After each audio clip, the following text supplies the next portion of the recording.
जय जिनेंद्र दोस्तों, श्री गणेशाय नमः। दोस्तों आज हम बात करेंगे भाव चलित कुंडली के बारे में। अगर आपको मैनुअल भाव चलित कुंडली बनानी नहीं आती, हाथों से कुंडली बनानी नहीं आती, गणना करनी नहीं आती, तो आपके लिए ये वीडियो महत्वपूर्ण है, क्योंकि आप ज़्यादातर सॉफ्टवेयर का प्रयोग करते हैं। वो सॉफ्टवेयर की एक गलती के कारण आपका भाव चलित गलत हो जाता है और आपकी प्रेडिक्शन, आपका फलित गलत हो जाता है। आपको वो गलती इस वीडियो के माध्यम से मैं बताने की कोशिश करूँगा।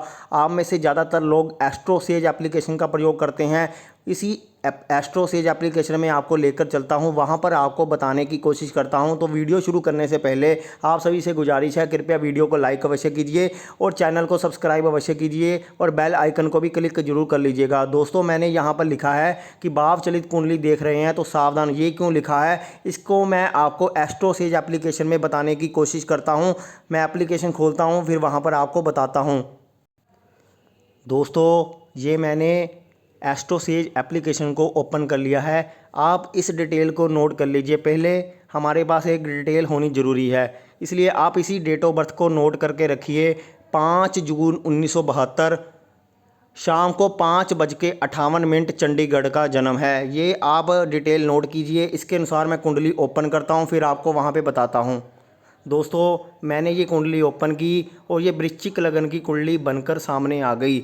तो ठीक है दोस्तों, यहाँ पर जो लगन की डिग्री है 4.19 आ रही है। 4 डिग्री का लगन है, 19 अंश है। तो आपको इसकी लगन की डिग्री को ध्यान से नोट कर लेना है कि यहाँ पर 4 डिग्री का हमारे पास लगन आ गया है। तो हमारे पास जितने भी ग्रह हैं, हमें वो देखना है कि चलित में कौन कौन से ग्रह बदलेंगे, क्योंकि जो चलित होता है वो सम विभाजन होता है, इक्वल हाउसेस होते हैं। 15-15 डिग्री का जो डिफरेंस होता है उसके आधार पर सम विभाजन किया जाता है। इसलिए हम सम विभाजन भाव चलित कुंडली को ज़्यादा महत्व देते हैं। तो यहाँ पर 4 डिग्री है, यानी हम इसमें 15 डिग्री ऐड करेंगे तो हमारे पास 19 डिग्री आ जाएगा। तो 19 डिग्री से जितने भी ज़्यादा ग्रह होंगे वो आगे मूव कर जाएंगे। यानी सूर्य 21 डिग्री का आप देख रहे हैं, तो सूर्य मूव कर जाएगा चलित कुंडली में अगले घर में, 8वें घर में। चंद्रमा है वो भी मूव कर जाएगा। चौथे घर में दिख रहा है तो 5वें घर में चला जाएगा। और मंगल इसकी 21 डिग्री का है तो मंगल भी मूव कर जाएगा। मंगल यहाँ पर 8वें घर में दिखाई दे रहा है, 9वें घर में जाना चाहिए। तो ऐसे ही बुध भी मूव कर जाएगा, जो 22 डिग्री का है वो भी 8वें घर में चला जाएगा। बाकी कोई भी ग्रह मूव नहीं करेगा, वैसे कि वैसे रहेंगे, क्योंकि वो 19 डिग्री से कम है।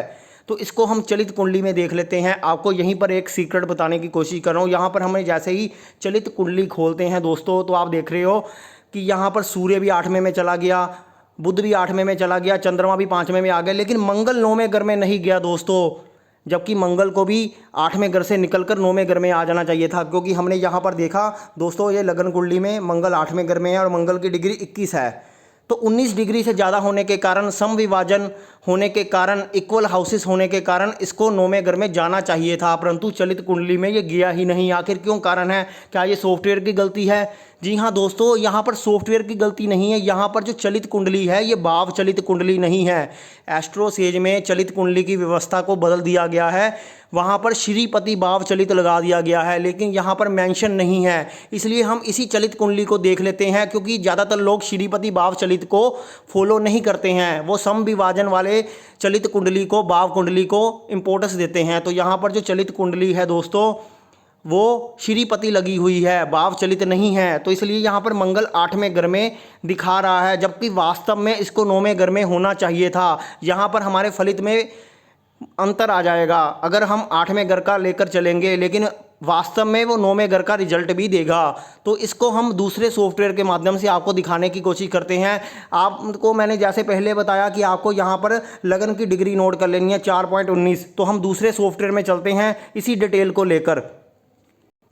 दोस्तों ये मैंने दूसरा सॉफ्टवेयर ओपन कर लिया है। यहाँ पर वो मैं कुंडली ओपन कर लेता हूँ जो मैंने सेव करके रखी हुई है। इसलिए मैं यहाँ पर ओपन कुंडली पर क्लिक करूँगा, तो यहाँ पर मैंने ओपन की है। तो आप देख सकते हो ये डिटेल ऊपर लिखी हुई आ रही है, 5 जून 1972 5:58 चंडीगढ़ का।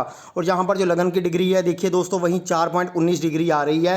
ये ज्योतिष ऐप का सॉफ्टवेयर है, इसका लिंक मैं आपको डिस्क्रिप्शन बॉक्स में दे दूँगा। ये सॉफ्टवेयर भी बढ़िया सॉफ्टवेयर होता है। यहाँ पर आप देखिए कि वहीं ग्रह स्थिति है, मंगल 8वें घर में बैठा हो 21 डिग्री का, वैसी ग्रह स्थिति है। लेकिन अब इसका भाव चलित देते हैं, हम भाव के हाउस में जाते हैं। तो यहाँ पर इक्वल हाउस वाला हमने पहले से ही सिलेक्ट है। तो यहाँ पर देखिए दोस्तों, मंगल कर्क राशि में 9वें घर में चला गया, यानी ये है असली भाव चलित जो बता रहा है इक्वल हाउसेस। जो हम भाव चलित लेते हैं वो इक्वल हाउसेस समविभाजन वाला लेते हैं। तो यहाँ पर जो चलित कुंडली में मंगल 8वें घर से निकलकर 9वें घर में आ गया, बाकी ग्रह वो वहाँ पर सही बता रहा था। यहाँ पर आप भाव में क्लिक करोगे तो श्रीपति भाव चलित भी ये दिखाता है। तो श्रीपति भाव चलित पर क्लिक करते तो दोस्तों देखो मंगल 8वें घर में आ गया और बाकी ग्रह जो उस एस्ट्रोसेज एप्लीकेशन में आपको दिखा रहे थे वैसे के वैसे ही आपको दिख रहे हैं, यानी वो श्रीपति भाव चलित है। एस्ट्रोसेज एप्लीकेशन श्रीपति भाव चलित को फॉलो करती है, समविभाजन को फॉलो नहीं करती है। तो हमें यहाँ पर इस एप्लीकेशन में तीनों ही मिल जाते हैं, श्रीपति भी मिल जाता है, इक्वल भी मिल जाता है और केपी का सॉफ्टवेयर भी मिल जाता है। केपी का कस्प चार्ट भी दिखा देता है साथ में।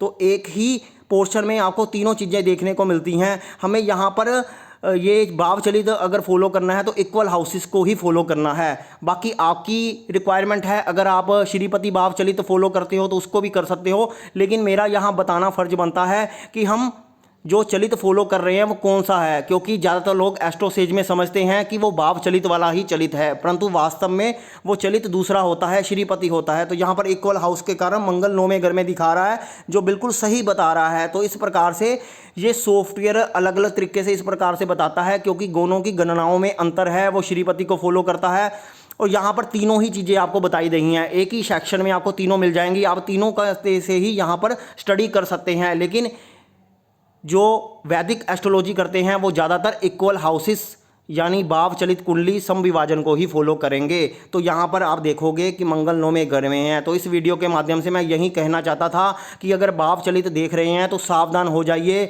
आप कौन सा भाव चलित देख रहे हो, वहाँ पे मिस्टेक नहीं है, वहाँ पे वो जो है वो अलग मेथड लगाया गया है, श्रीपति भाव चलित लगाया गया है। तो आपको इस बात को समझना है कि आपको कौन सा सिस्टम फॉलो करना है, उसी के आधार पर आपकी गणना सही आएगी।